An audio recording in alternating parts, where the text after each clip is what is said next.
नमस्कार, मी प्रमिल छित्रे. एका अशा कुटुंबात जन्म ज्याने देशाला सर्वात शक्तिशाली नेते दिले. त्यामुळे एका दिवशी हा मुलगाही देशाचा पंतप्रधान होईल असा सर्वांचाच समज होता. पण घडलं नेमकं उलट. राजकारणात पाऊल ठेवताच त्यांना शहजादा, पप्पू आणि बालक बुद्धी अशी विशेषणं मिळाली. त्यांच्या प्रत्येक भाषणाची खिल्ली उडवली गेली. कोट्यवधी लोकांनी असा विश्वास ठेवला होता की हा माणूस राजकारणासाठी बनलेलाच नाहीये. 2014 मध्ये असं म्हटलं गेलं की काँग्रेस पक्ष संपलाय. 2016 नंतर सोशल मीडियावर त्यांना पद्धतशीरपणे एका चौकटीत बसवलं गेलं आणि 2019 मध्ये ते स्वतःची खानदानी अमेठीची जागाही पराभूत झाले. त्या दिवशी कदापि कोणी विचार केला नसेल की हाच माणूस भारतीय राजकारणात सर्वात मोठा कमबॅक करेल. मात्र आज परिस्थिती पूर्णपणे बदलली. या संपूर्ण प्रवासाची सुरुवात 19 जून 1970 रोजी राजीव गांधी आणि सोनिया गांधी यांच्या पोटी राहुल गांधी यांच्या जन्माने झाली. त्यावेळी त्यांच्या आजी इंदिरा गांधी देशाच्या पंतप्रधान होत्या. त्यामुळे जन्मापासूनच राहुल गांधीचे संगोपन सत्तेच्या सर्वोच्च वर्तुळात झाले. दिल्लीतील प्रतिष्ठित शाळेनंतर त्यांना देहरादूनच्या प्रसिद्ध डून या शाळेत पाठवण्यात आलं. सर्व काही सुरळीत सुरू होतं. परंतु 1984 मध्ये इंदिरा गांधी यांची हत्या झाली आणि राहुल गांधींचं आयुष्य पूर्णपणे बदलून गेलं. सुरक्षेच्या कारणास्तव त्यांना शाळेत पाठवणं बंद करून घरी शिकवण्याची व्यवस्था करण्यात आली. पुढे 1990 मध्ये ते अमेरिकेत गेले आणि हार्वर्ड विद्यापीठात प्रवेश घेतला. परंतु नियतीचा घाव पुन्हा बसला. 1991 मध्ये त्यांचे वडील राजीव गांधी यांची हत्या झाली. राहुल गांधींना भारतात परतावं लागलं. कुटुंबात झालेल्या 2 हत्यांमुळे सुरक्षा हा एक मोठा प्रश्न बनला. तिथून एका रंजक वळणावर त्यांनी आपली ओळख लपवण्याचा निर्णय घेतला आणि नाव बदलून राहुल विंची ठेवलं.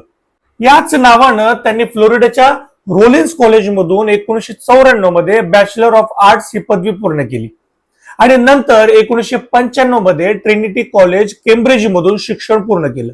केम्ब्रिज विद्यापीठाच्या ट्रिनिटी कॉलेजमधून डेव्हलपमेंट स्टडीज मध्ये एमफिल ही पदवी प्राप्त केली. एवढं शिक्षण घेतल्यानंतर त्यांना हे स्पष्ट समजलं होतं की राजकारण हा एक अत्यंत गुंतागुंतीचा खेळ आहे आणि त्यांना त्यात कोणतीही विशेष रुची नव्हती. परंतु कौटुंबिक वारसा त्यांना पुन्हा राजकारणाकडे ओढून घेऊन गेला. 1999 मध्ये ते भारतात परतले आणि 2004 मध्ये त्यांनी काँग्रेसचा बालेकिल्ला असलेल्या अमेठी मतदारसंघातून पहिली निवडणूक जिंकत मोठ्या मताधिक्याने विजय मिळवला. त्याच वर्षी काँग्रेस पक्ष सत्तेत परतला आणि सर्वांना असं वाटलं की सोनिया गांधी पंतप्रधान होतील. परंतु राहुल गांधींनी स्वतःच्या कुटुंबानं आधीच 2 जीव गमावलेत हे लक्षात घेऊन आपल्या आईला पंतप्रधान पद स्वीकारण्यापासून रोखलं आणि 22 मे 2004 रोजी मनमोहन सिंग यांना देशाचे पंतप्रधान बनवण्यात आलं. पुढील काही वर्ष त्यांनी जमिनीवर मेहनत घेतली. गावोगावी फिरून शेतकरी आणि मजुरांच्या भेटी घेतल्या.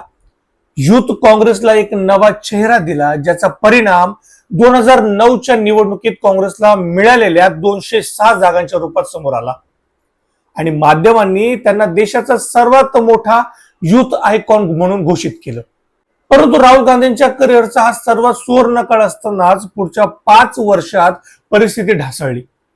5 एप्रिल 2013 रोजी उद्योगपतींसमोर झालेल्या एका कार्यक्रमात त्यांच्याकडून काही विसंगत वक्तव्य घडली आणि पप्पू हा शब्द सोशल मीडियावर ट्रेंड करू लागला.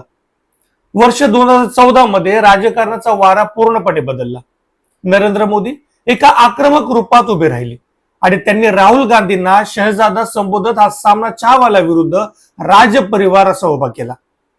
2014च्या निवडणुकीत काँग्रेस पक्षाला मोठा फटका बसला आणि पक्ष केवळ 44 जागांवर येऊन ठेपला. यानंतर 2016 मध्ये स्मार्टफोन्स आणि स्वस्त इंटरनेटच्या युगात राहुल गांधींच्या विरोधात मीम्स आणि प्रचाराचा पाऊस पडला. 2019च्या निवडणुकीत अमेठी सारखी सुरक्षित मानली जाणारी जागाही ते हारले.